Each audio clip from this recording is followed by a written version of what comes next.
오늘 주실 말씀은 시편 23편 1절에서 6절입니다. 한 절씩 교독하고 마지막 절은 합독하겠습니다. 여호와는 나의 목자시니 내게 부족함이 없으리로다. 그가 나를 푸른 불밭에 누이시며 쉴만한 물가로 인도하시는도다. 내 영혼을 소생시키시고 자기 이름을 위하여 의의 길로 인도하시는도다. 내가 사망의 음침한 골짜기로 다닐지라도 해를 두려워하지 않을 것은 주께서 나와 함께 하심이라. 주의 지팡이와 막대기가 나를 안위하시나이다. 주께서 내 원수의 목전에서 내게 상을 차려주시고 기름을 내 머리에 부으셨으니 내 잔이 넘치나이다. 내 평생의 선하심과 인자하심이 반드시 나를 따르리니 내가 여호와의 집에 영원히 살리로다. 아멘. 이진영 목사님께서 주님은 나의 목자라면서 나는 이라는 제목으로 말씀 전해 주시겠습니다.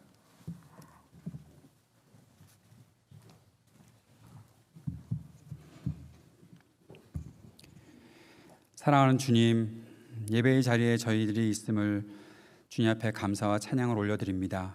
그리고 오늘도 우리를 인도하시는 주님 앞에 서서 주의 말씀을 듣기를 원합니다. 하늘의 지혜를 허락하셔서 말씀 깨닫게 하시고 이해하게 하시고 그 말씀 우리의 삶에 담아내게 하옵소서. 주님께서 주시는 능력으로 말씀대로 살아갈 믿음과 용기를 가지고 살게 하옵소서. 예수님 이름으로 기도드립니다. 아멘.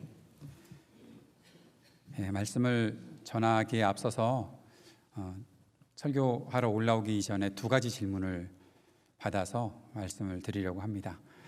첫 번째 질문은 왜 똑같은 설교를 1부, 2부 때 하지 1부 때 다른 설교를 하고 2부 때 다른 설교를 하느냐고 물어보셔서 별로 안 궁금하신가 봐요. 예, 1부는 제가 한 달에 한 번씩 와서 설교를 하고 있어서 계속 연결되는 설교를 하고 있는데 일부 성도들께서는 그 연결되는 설교 속에서 이제 말씀을 함께 들어야 하고 여기 계신 분들은 제가 언제 올지 모르는 사람이기 때문에 좀 다른 설교를 해야 되지 않겠나라는 그런 마음이 저에게 있어서 두 개를 준비해서 와서 오늘 다른 설교를 하고 있습니다. 일부 설교가 궁금하신 분들은 그냥 궁금해하시면 됩니다. 어떤 분들이 계속 하이브리드 3.0이 도대체 교회 이름이 왜 하이브리드 3.0이냐고 물어보시는 분들이 계시다고 해서 오늘은 제가 대답을 드리고 더 이상 묻지 않으시기를 바랍니다. 하이브리드라는 것은 두 가지 이상의 동력이 움직이는 것을 말하잖아요.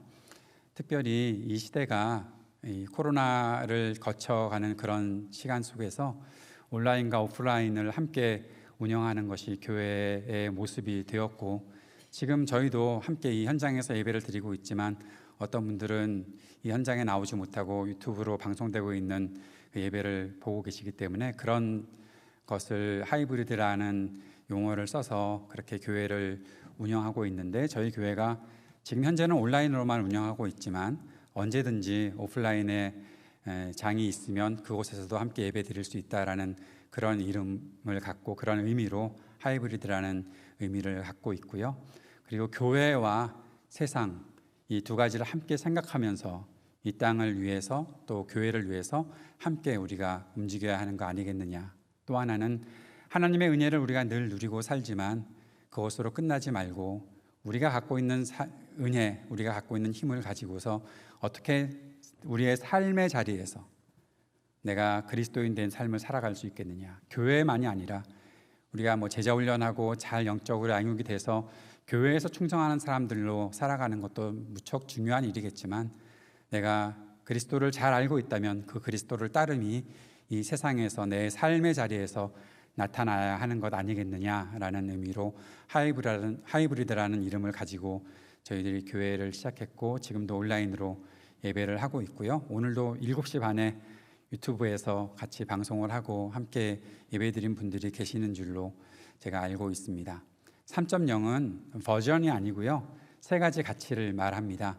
하나는 우리가 그 플랫폼 교회, 누구든지 언제든지 어디서든지 예배할 수 있는 시간과 공간을 초월하시는 우리 주님 앞에 예배하고자 하는 사람이라면 어디서든지 예배할 수 있는 장을 만들어 주자라는 의미로 플랫폼 교회가 1.0이고요. 2.0은 공공적 교회, 교회가 우리만 잘 되는 것이 아니라 세상도 함께 잘 섬길 수 있는 그러한 공공적인 의미를 가진 교회가 되어야 되겠다. 세 번째는 개혁적 교회.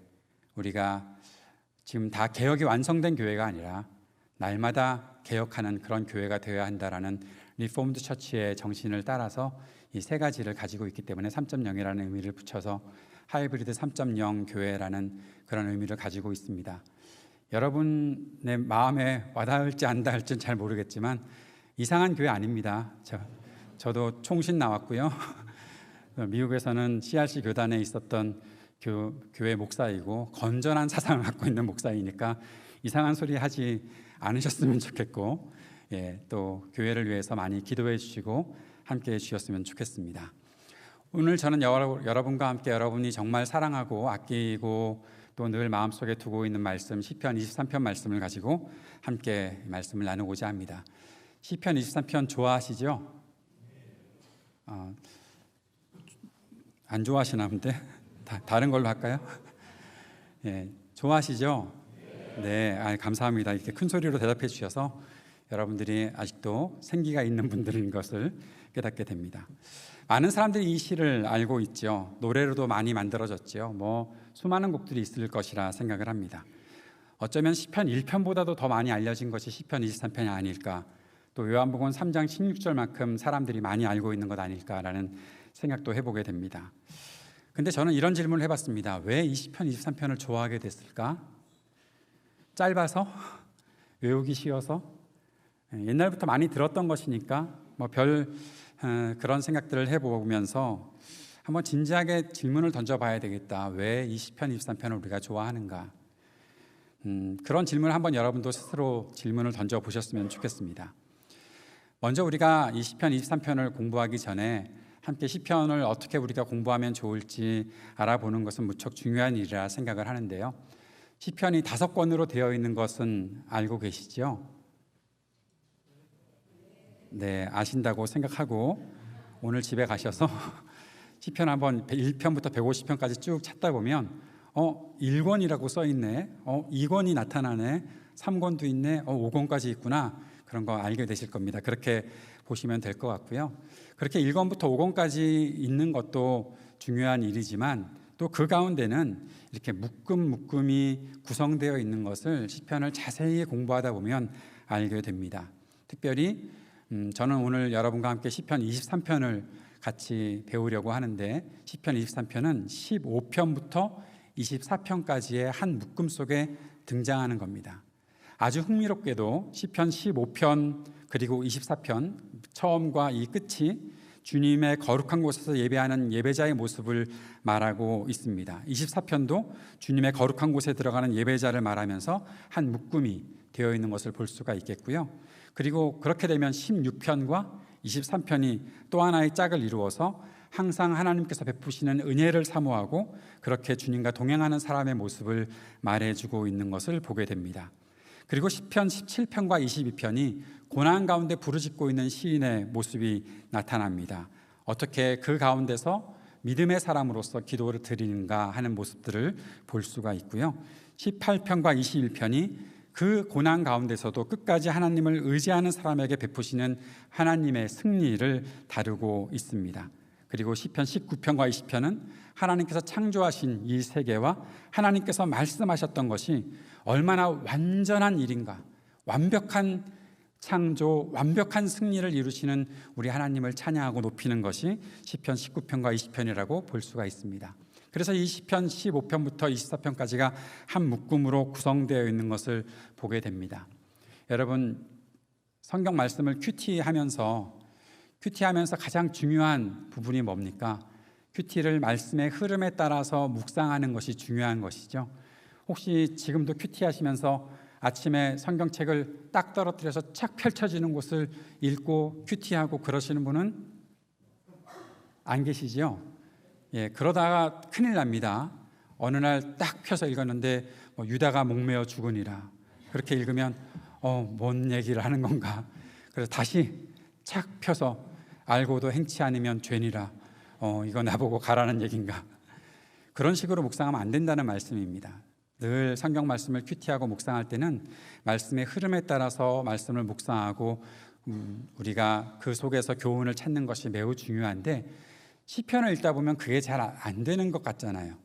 1편은 복 있는 사람들 그렇게 했는데 2편은 뭐 왕에 대한 이야기를 하고 3편은 뭐 원수의 뺨을 내리쳐달라는 그런 얘기를 하고, 이거 뭔 얘기를 하는 건가라는 생각들을 하게 되는데, 시편이 이렇게 한 묶음으로 구성되어 있을 수 있겠구나라는 것들을 찾아서 묵상하다 보면, 이 속에 사람이 당하고 있는 삶의 모습들, 그것이 때로는 복을 누리는 모습이 될 수도 있고 은혜가 가득한 모습이 될 수도 있고, 하나님을 높여드리는 것이 정말 내 삶으로는 다 부족합니다라는 그런 고백도 하는데, 어떤 때는 하나님 앞에 탄식도 하고 하나님 왜 나에게서 멀리 계십니까? 라고 그렇게 말하기도 하는 그러한 모든 모습들을 흐름 속에서 배우다 보면, 내 인생의 모습과 같구나.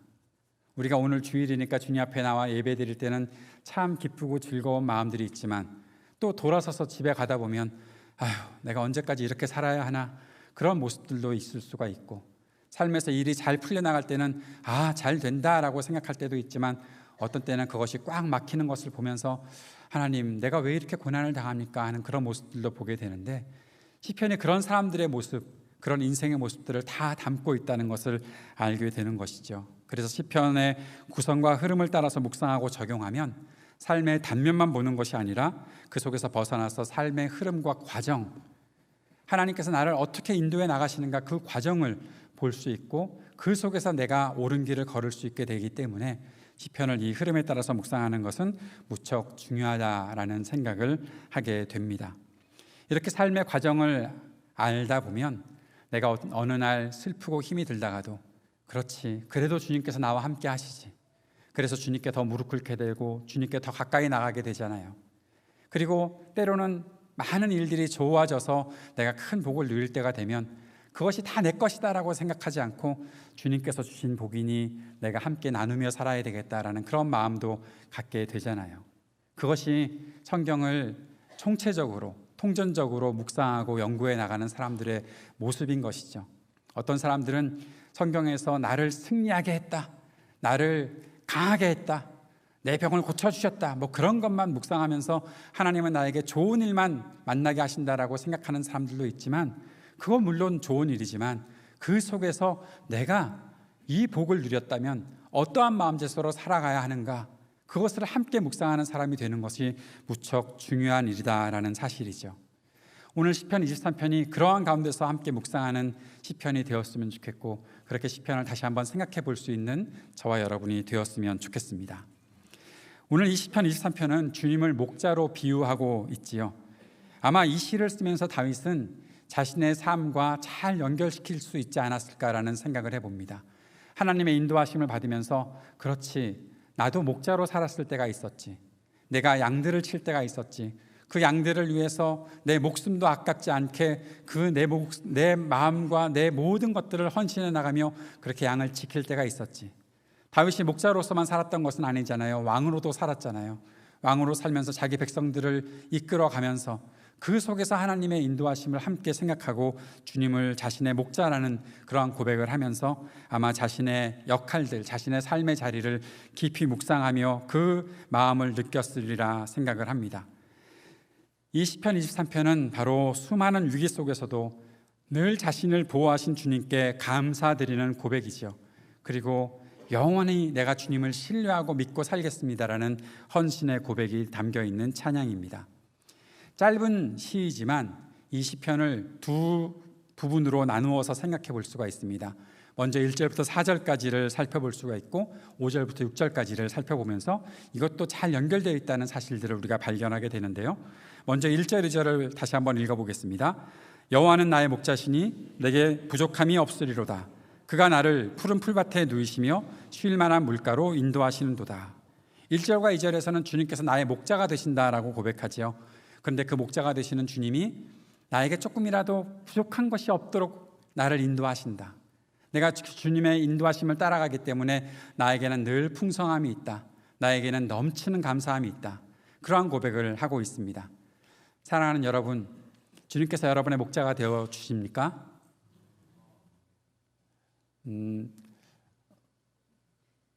아닐지도 모르겠다라는 생각을 혹시 하십니까? 오늘 설교 제목이 그거잖아요. 주님께서 나의 목자시라는데 나는 어떠한가 물어보는 거잖아요. 주님이 정말 나의 목자가 되시나? 그런데 아마 그것이 금방 아멘이 나오지 않는 이유는, 그렇다면 내가 푸른 초장 쉴 만한 물가에 있어야 하는데 왜 내 삶은 푸른 풀밭이 없고 쉴 만한 물가가 없고 늘 이렇게 각박한 세상 속에 내가 살아야 하는가? 그런 생각을 하기 때문에 아마 그런 질문이 나오지 않나, 그런 생각을 해봅니다. 이 시인은 정말로 어땠을까요? 시인 다윗은 이 찬양의 고백을 주님께 드릴 때 어떠한 심정으로 이 고백을 드렸을까요? 정말로 그 풍성함을 누린다는 그것이 현실 속에 자신에게 나타나 있다라는 사실을 고백하면서 이 시를 썼을까요? 아니면 좀 다른 환경이 있었을까?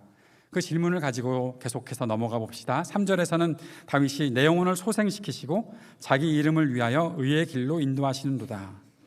3절에서 분명히 고백하고 있는 것은 주님께서 자신의 길을 인도하시는데 그 길이 나를 소생시키신다. 나에게 새로운 힘, 새로운 생명을 나에게 허락하신다라고 그렇게 말하고 있고, 두 번째는 의의 길로 인도하시는도다. 의롭고 바른 길로 인도하시는 것이다 라고 그렇게 고백하고 있습니다. 주님의 인도하심이 있다면 나는 언제나 좋을 거고 언제나 편안할 것이라고 여러분 생각하십니까? 그런데 그것이 주님이 나를 인도하시는데 나를 소생시켜 주시는 것까지는 참 괜찮은데, 나를 의의 길로, 옳고 바른 길로 인도하신다라고 말하면 여러분 정말 내가 그 길을 충분히 걸어갈 수 있습니다라고 자신 있게 예스, 아멘이라고 대답하실 수 있겠습니까? 그 길을 걸어가려면 사실 고쳐야 될 것 너무나 많다는 걸 알고 계십니까? 내 삶의 모습 속에 내가 의의 길로, 바른 길로 인도함을 받으려면 나의 길은 과연 의로운 길이었나? 나의 길은 과연 바른 길이었나라는 그 질문이 함께 있어야 된다는 것이죠.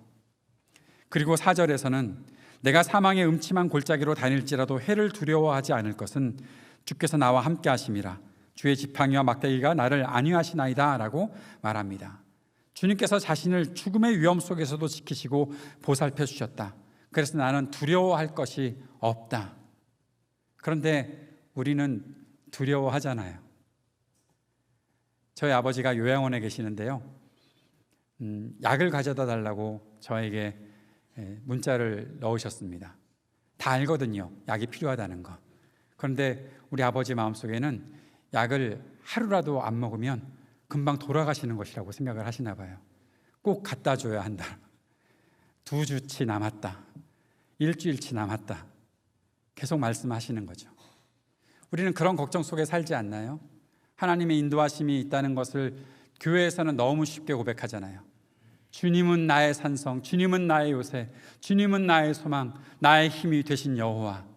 그렇게 찬양은 너무 힘차게 부르는데 결국 우리의 삶의 자리에 가면 이것도 걱정해야 되고 저것도 걱정해야 되고, 내가 반석에 사는 건지, 내가 요새에 사는 건지, 내가 모래밭에 사는 건지, 폭풍 가운데 사는 건지 모를 정도로 그렇게 험악한 삶을 살아가고 있잖아요. 그럼에도 불구하고 나는 두려워할 것이 없습니다라는 그런 믿음의 고백, 과연 얼마나 진심으로 우리가 하고 있습니까? 두려워할 것 없으십니까? 지금 여러분 걱정하시는 건 뭡니까? 오늘 설교가 저래서 언제 끝날까? 그런 걱정도 막 하지 않으십니까? 별별 걱정이 다 있는 것이 우리들이잖아요. 뭘 먹어야 하나? 무엇을 입어야 하나? 비가 온다는데 비가 얼마나 많이 올까? 별별 걱정을 하고 사는 것이 우리들의 모습 아닐까요? 그런데 이 시인의 고백은 내가 두려워할 것이 없습니다. 그가 정말 편안한 곳에 살기 때문에? 아니요, 그는 분명히 자신이 사망의 음침한 골짜기로 다닐지라도, 혹시 그런 데로 갈지라도가 아니라 이미 다윗은 그런 길을 경험했던 사람입니다. 자기에게 던져지는 창을 경험했던 사람입니다. 자신을 죽이려고 달려드는 사람들을 경험했던 사람입니다. 자신을 죽이려고 달려드는 짐승들, 맹수들을 경험했던 사람입니다. 그럼에도 불구하고 내가 해 입을 거라고 두려워하지 않는다라고 그렇게 말씀하고 고백하고 있습니다. 주님이 나를 지켜주시는데. 그리고 5절에서 무엇이라고 합니까? 주님께서 내 원수의 목전에서 내게 상을 차려주시고 기름을 내 머리에 부으셨으니 내 잔이 넘칩니다. 4절과 짝을 이루는 그런 고백이 되는 거죠. 내게 두려움이 없는 것처럼 주님께서 나의 원수의 목전에서 나에게 이렇게 상을 차려주셨다. 원수의 목전에서 잔치상을 받고 있다는 겁니다. 잔치 음식을 먹어야 되는데 내 원수들이 내 눈앞에 있다는 겁니다. 여러분 그런 적 없으십니까? 좋은 그 잔치에 초대받아서 갔는데 아주 그 원수 같은 인간이 여기 와 있네. 입맛이 딱 떨어져서 나 일찍 갈게, 나 안 먹어. 그리고 가신 적 있을지도 모르는데 우린 그런 마음이 혹시 있을지도 모르잖아요. 다윗은 지금 잔치상을 받고 있다는 거죠. 내 원수의 목전에서 하나님께서 그렇게 나에게 상을 차려주시는 분이라는 사실을 내가 분명히 알고 있습니다. 네 원수들이 너 앞에 있는 것 때문에 너 지금 두려워하니? 의심하니? 입맛이 떨어졌니? 아무것도 못하겠니? 그러지 마. 먹을 수 있어. 힘내야지. 먹고 힘내서 싸워야지. 그리고 그 싸움의 자리로 다시 나아가야지. 내가 너를 지켜줄 텐데. 주님께서 나에게 그렇게 내 원수의 목전에서 내게 잔치상을 베풀어 주시는 분이십니다. 그리고 기름을 내 머리에 부으셨습니다. 그래서 내 잔이 넘칩니다 라는 고백을 하고 있는 것이죠. 6절 3반절에 내 평생의 선하심과 인자하심이 반드시 나를 따르리니 6절 앞부분에서는 주님의 인도하심을 선하심과 인자하심이라고 말하고 있습니다. 그렇게 주님께서 나를 인도하시는 분이십니다. 주님께서 나를 인도하시는 내 영혼을 소생시키시고 나의 길을 인도하시는 그 분을 3절에서 찬양했고 다시 한번 이 구절을 통해서 주님이 나를 인도하신다. 그 지팡이와 막대기가 이제는 선하심과 인자하심으로 나에게 임하고 있다는 사실을 고백하고 있는 것이죠. 그리고 6절 하반절에 내가 여호와의 집에 영원히 살리로다. 내가 주님의 집에서 영원히 거하겠습니다. 그 주님의 집이 1절 2절에서 고백했던 푸른 초장과 실만한 물가로 나를 인도하셔서 내게 언제나 풍성함을 주시는 그 주님의 집에 내가 거하겠습니다라고 그렇게 고백하고 있는 것입니다. 시인 다윗은 하나님께서 나의 목자가 되어주신다면 세상의 그 어떤 것으로도 채울 수 없는 만족을 내가 얻을 수 있습니다 라고 고백하는 것입니다. 주님께서 주시는 만족은, 주님께서 주시는 평안은 세상의 것들과는 비교할 수 없습니다. 완전히 다른 것입니다 라고 고백하고 있는 것이죠. 주님께서 주시는 만족과 평안은 잠시 있다가 사라지는 것이 아닙니다. 지금 내가 편안한 때를 보내고 있지만 언젠가 없어지겠지? 유효기간이 끝나면 다 사라지겠지? 그렇게 생각하는 것이 아니라 이것은 영원한 것입니다 라고 고백하는 겁니다. 주님이 나를 인도하시는데 그 평안과 만족이 내게 영원하려면 결국 나는 천국 가야 되는 거 아닐까? 그런 생각을 하는 것이 우리의 인생의 모습이잖아요.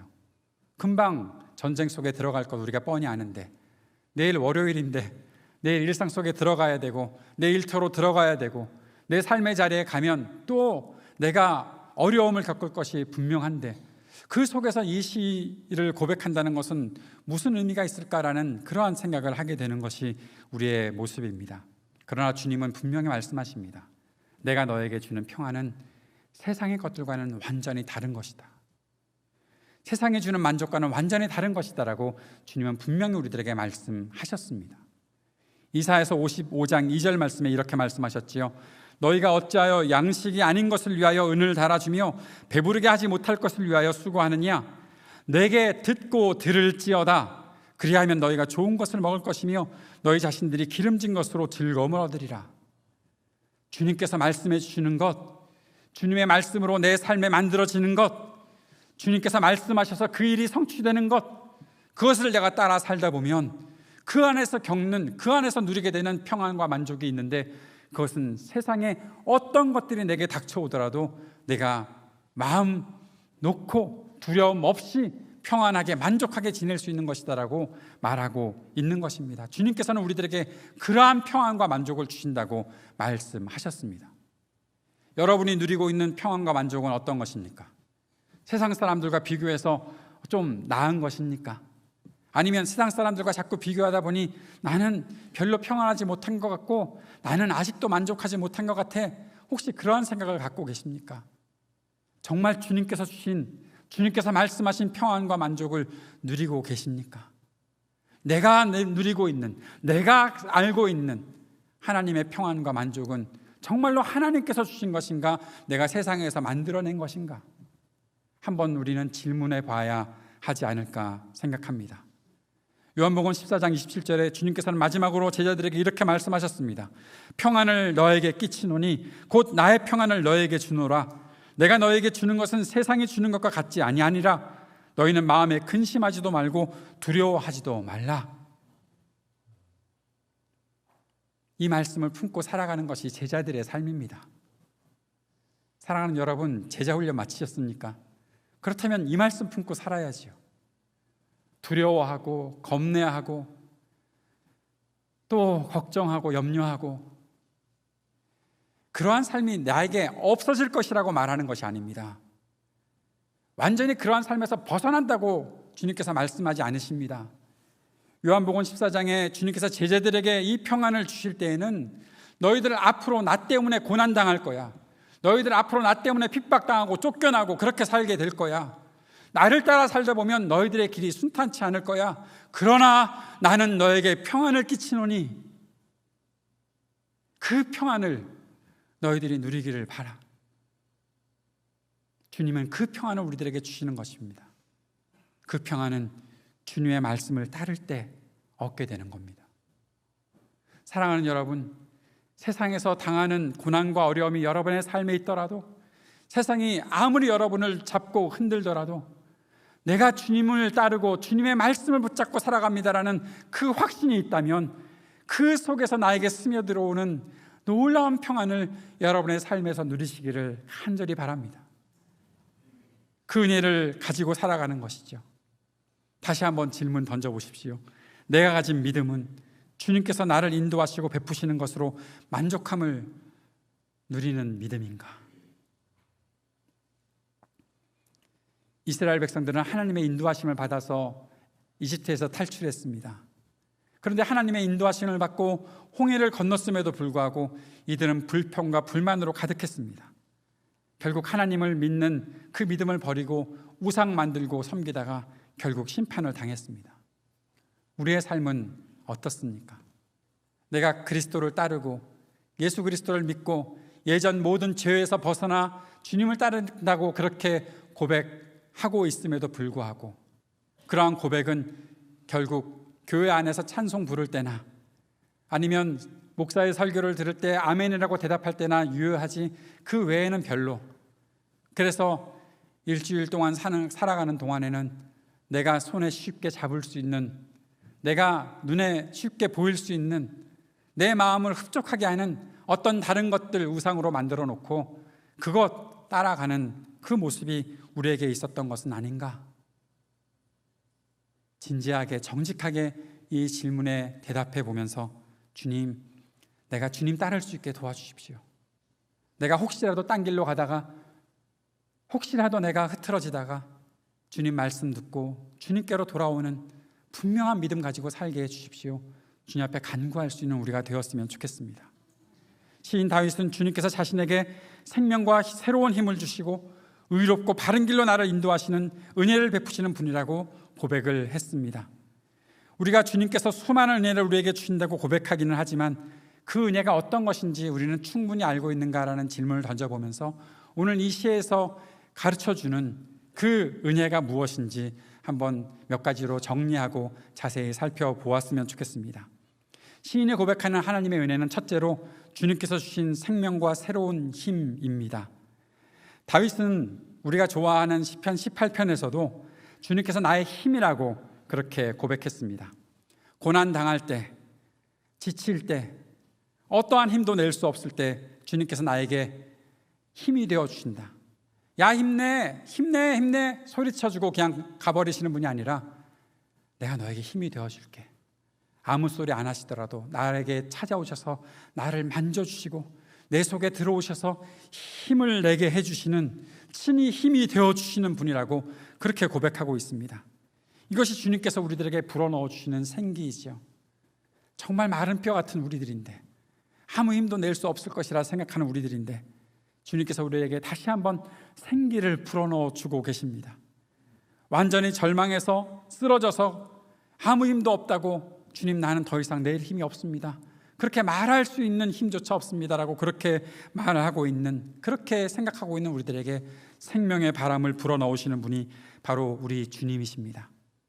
사랑하는 갱신공동체 성도 여러분, 여러분에게 주님께서 생기를 불어넣으시기를 축복합니다. 여러분의 삶에, 여러분이 어떠한 위치에서라도, 어떠한 자리에서라도 그 생기를 맞이해 드릴 수 있는, 그래서 새롭게 호흡할 수 있는 여러분 되시기를 바랍니다. 우리 모두가 그 경험을 하는 우리의 삶의 자리가 되었으면 좋겠습니다. 두 번째 시인은 주님께서 자신을 바른 길로, 의의 길로 인도하신다라고 말합니다. 이것이 주님께서 나에게 베푸시는 은혜다라고 고백하고 있는 것이죠. 주님의 인도하심을 따를 때 그 길이 바르고 의로운 길이라는 사실을 분명히 인정하게 될 때 우리는 기뻐할 수 있어야 합니다. 그런데 정작 주님께서 우리를 바른 길로 인도하시려고 하면 무척 불편해하는 것이 우리들이 아닐까 생각합니다. 왜 그렇게 어려운지, 정말 그 길 다 가야 합니까? 대표로 몇 사람만 보내면 안 됩니까? 그렇게 생각하는 것이 우리들이잖아요. 이 길로 걸어가는 것이 맞는데 좀 주저하게 되네요. 머뭇거리게 되네요. 혹시 또 다른 길은 없을까요? 그렇게 생각하는 것이 우리들의 모습이죠. 선지자 이사야가 이런 말을 했었습니다. 이사야서 58장 2절 말씀에 그들이 날마다 나를 찾아 나의 길 알기를 즐거워함이 마치 공의를 행하며 그의 하나님의 규례를 저버리지 아니하는 나라 같아서 의로운 판단을 내게 구하며 하나님과 가까이 하기를 즐거워하는도다. 이 말이 뭔 말인지 잘 모르겠잖아요. 근데 무슨 말인가 하면 이스라엘 백성들이 주님의 길을 따르지 않는 거예요. 그런데 겉으로 볼 때는 주님의 길을 따르는 것처럼, 날마다 주님을 찾는 것처럼, 주님을 정말 즐거워하는 것처럼 그렇게 보여지고 있다는 겁니다. 하나님의 규례를 저버리지 아니하는 자처럼, 하나님의 말씀을 한 번도 잊어버리지 않은 사람들처럼 살고 있다. 의로운 판단을 구하는 사람들처럼 살고 있다. 그런데 정작 그들의 모습은 결코 그런 것이 아니야. 그래서 내가 마음이 너무나 아프고 화가 난다라는 말씀을 주님께서 하고 있는 거죠. 근데 제가 이 말씀을 읽다가 이런 생각을 해봤어요. 이 말씀이 정말 우리 자신에 대해서 주님께서 말씀하시는 것이었으면 좋겠다. 너는 정말 나의 길을 즐거워하는구나. 너는 겉으로만, 교회 다닐 때만, 예배당에 앉아있을 때만 그렇게 의로운 사람들처럼 보이고 너의 삶의 자리에서는 정말 아무것도 관련 없는 사람처럼 보이는구나. 너희들 때문에 내가 정말 화가 난다라고 말씀하시는 것이 아니라, 이 말씀이 내가 옛날에 그런 이스라엘 백성들을 봤는데 지금 너희들은 진짜구나. 그러한 말씀을 하시는 것으로 주님께서 우리를 그렇게 생각해 주셨으면 좋겠다는 마음이 들어오더라고요. 우리가 그렇게 바른 길을 걷기 때문에, 그 의로운 길을 끝까지 걸어가기 때문에 주님께서 우리에게 그러한 평가를 해주셨으면 좋겠습니다. 미가서 6장 8절에서도 이런 말씀이 있지요. 사람아, 주께서 선한 것이 무엇임을 내게 보이셨나니 여호와께서 내게 구하시는 것은 오직 정의를 행하며 인자를 사랑하며 겸손하게 내 하나님과 함께 행하는 것이 아니냐. 사실 미가서 6장 6절 7절 말씀에 내가 무엇을 가지고 주님 앞에 나아갈까? 내가 천천의 수양과 만만의 강수 같은 기름을 가지고 주님 앞에 나아갈까? 내 맏아들을 주님께 바칠까? 그런 말씀이 있잖아요. 이게 무슨 말씀인지 아세요? 내가 주님께 예배 드리려고 정말 어떻게 하면 예배를 잘 드릴 수 있을까라고 그렇게 고민하는 사람의 목소리가 아니라, 백성들이 주님이 정말로 그렇게 옳은 분이라면 그러면 내가 주님께 뭘 해드리면 만족하겠습니까? 내가 양들을 수천 마리를 잡아다 드릴까요? 그것에 나오는 그 강수 같은 기름을 주님께 드리면 기뻐하실까요? 내 맏아들 주님께 드리면 기뻐하실까요? 주님, 내 몸을 아예 제사로 주님께서 받으시면 기뻐하시겠습니까? 따지고 있는 거거든요. 그때 주님께서 말씀하시는 거예요. 사람아, 주께서 이미 너에게 선한 것이 무엇인지 다 보여주셨는데 너 무슨 말을 하고 있어? 하나님께서는 공의를 사랑하시고, 하나님께서는 인자함을 사랑하시고, 하나님께서는 겸손히 네가 하나님과 동행하는 것 원하시잖아. 언제 너에게 무슨 제사를 요구하셨어? 너에게 어떤 제물을 요구하셨어? 사랑하는 여러분, 여러분이 주님 앞에서 자랑스럽게 내세울 수 있는 거 뭐가 있습니까?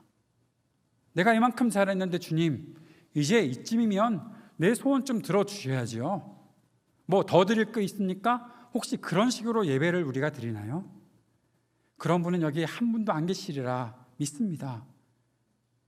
그렇다면 그 다음 이 6장 8절 말씀, 정의를, 공의를 사랑하고 인자함을 사랑하고 인자하게 내 이웃들을 대하고 그들을 섬기며, 그리고 날마다 겸손함으로 내가 조금 정의롭게 행했다고, 내가 조금 사람들에게 긍휼을 베풀었다고 그것 가지고 자랑하는 거 아니고, 그러한 가운데서 더 겸손하게 주님과 동행하는 것, 그것으로 내가 살겠습니다라고 고백하는 그 고백이 우리 가운데 나와야 한다는 것이죠.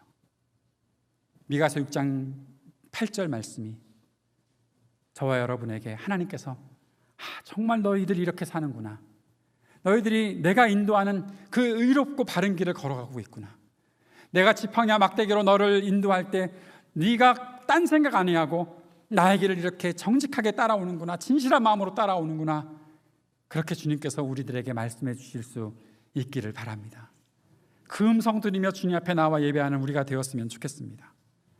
세 번째 시인이 고백하는 은혜는 하나님의 선하심과 인자하심이 항상 자신의 삶을 인도하신다는 사실을 확신하고 있다는 겁니다. 선하심과 인자하심, 이거 생각하면 우리가 꼭 떠올려야 하는 것이 있습니다. 주님께 감사해야 한다는 것이죠. 시편 136편 1절에 여호와께 감사하라, 그는 선하시며 그 인자하심이 영원하미로다. 사실 시편에는 이 똑같은 구절이 굉장히 수십 번 반복되고 있는 것을 볼 수 있습니다. 하나님의 선하심과 인자하심이 있다면 우리는 감사하는 삶의 모습이 있어야 한다는 거죠. 그 감사에는 꼭 필요한 요소가 있습니다. 그것은 헌신과 사랑입니다. 시편 26편 7절 8절 말씀을 한번 읽어봅시다. 감사의 소리를 들려주고 주의 기이한 모든 일을 말하리이다. 여호와여, 내가 주께서 계신 집과 주의 영광이 머무는 곳을 사랑하오니. 감사의 소리를 하나님께 드릴 때 나타나는 두 가지가 여기 있습니다. 주님의 기이한 일을, 주님께서 하신 그 모든 일들을 내가 사람들에게 선포하며 살겠다는 헌신의 고백이 있어야 하는 것이고, 또 하나는 내가 주께서 계신 집과 주의 영광이 머무는 곳을 사랑하는 마음이 있어야 한다는 것입니다. 다윗은 그렇게 살았던 사람입니다. 자신의 삶에 하나님께서 역사하시는 것을 경험할 때마다, 하나님의 선하심과 인자하심을 경험할 때마다 사람들에게 그 일들을 전하며 살았던 그 헌신의 고백에 있는 사람이었습니다. 다윗의 시편 가운데 많이 있는데 그것이 예배 때 불려진다는 것은 항상 교훈적인 의미가 담겨 있습니다. 그 교훈이라는 것은 예배 때 함께 그 찬양의 노래를 하는 사람들이 그 하나님을 알아갈 수 있도록 하는 것입니다. 하나님이 이러한 일을 하셨어, 하나님이 이렇게 우리를 인도하셨어, 그 고백을 함께 드리고 있는 것이죠. 그것이 다윗의 감사의 표현이었습니다. 그리고 다윗은 하나님께서 계시는 그 임재의 장소를 늘 사모하며 살았습니다. 다시 말해 하나님을 늘 사모하며 살았던 사람이라는 겁니다. 하나님께서 계시는 곳을 사모하는 그 사랑이 우리들 가운데 넘쳐날 수 있었으면 좋겠습니다. 시편 23편은 인생의 모든 길을 평탄하게 사는 사람의 고백이 아닙니다. 죽음의 그늘 골짜기를 언급했던 이 시인, 원수들이 보는 앞에서라고 했던 그 시인의 삶의 모습은 늘 원수들 앞에서 죽음의 골짜기를 통과하면서 살았던 사람입니다. 다윗은 승리와 권력을 누렸던 사람이지만 처절한 고통을 맛보았던 사람입니다. 어찌 보면 유진 피터슨 목사님의 말대로 다윗은 한 번도 기적을 경험해보지 못한 사람이 맞는 것 같습니다. 다윗이 골리앗을 때려 죽일 때도 기적이 아니라 다윗의 실력이었다라고 저는 믿거든요. 다윗이 열심히 연습하는 그 돌 던지는 연습을 늘 했었기 때문에 골리앗을 죽일 수 있었지, 하나님이 골리앗을 그냥 죽여주신 것 같지 않게 성경이 읽혀지더라고요. 다윗 같은 사람이라면 하나님의 기적을 몇 번씩은 경험했어야 되는데 하나님의 기적을 못 보고 그저 최선을 다해서 살았던 사람이었습니다. 그리고 때로는 자빠지기도 했지요. 죄를 범하기도 했지요. 밧세바를 범하기도 하고 인구조사를 하면서 하나님께 징계를 받기도 했지요. 그러나 다윗은 그렇게 죄를 범했을 때 하나님의 징계를 받으며 하나님의 곁을 떠나지 않았습니다. 하나님께 꼭 붙어 있었습니다. 하나님께 꼭 붙어 있지 않으면 자신이 쓰러질 수밖에 없다고 그렇게 고백했던 사람이었습니다. 그래서 다윗은 자신이 어떠한 사명을 가지고 사는 사람인지 분명히 알고 있었던 사람입니다. 5절 말씀을 우리가 좀 더 눈여겨보아야 할 텐데 5절에 보면 주께서 내 원수의 목전에서 내게 상을 차려주시고 기름을 내 머리에 부으셨으니 내 잔이 넘치나이다. 기름을 내 머리에 부으셨으니 이것이 무슨 말입니까? 자신을 왕으로 세우기 위해 기름 부으셨다라는 그런 말이죠. 이 말 속에 기름 부음 받았다라는 그 말이 있는 것이고 이것은 결국 그리스도에게 연결되는 고백이 되는 것이죠. 그리스도에게 연결되는 고백이라면 그리스도인들에게 마찬가지로 연결되는 고백입니다. 기름을 내 머리에 부으셨으니 하나님께서 사용하시기 위해 구별되게 세우셨다라는 의미입니다. 하나님께서 나를 어떠한 존재로 만드셨다라는 것을 분명히 알고 있었던 사람이 다윗이었습니다. 기름 부음 받으셨으니 내가 기름 부음 받았으니 내가 정말 권세가 있고 내가 권력이 있지, 그게 아닙니다. 기름 부음 받았으니 나에게는 사명이 있지, 책임감이 있지, 그것을 가지고 사는 것이죠.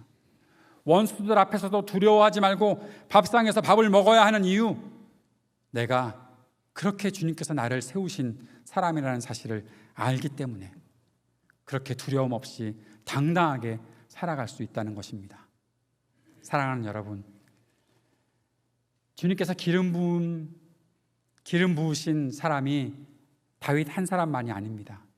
저와 여러분도 마찬가지로 기름 부으셔서 그리스도인 되게 하시고 그리스도의 길을 따르는 사람 되게 하셨습니다. 믿으십니까? 저기 저 사람만 가면 돼요.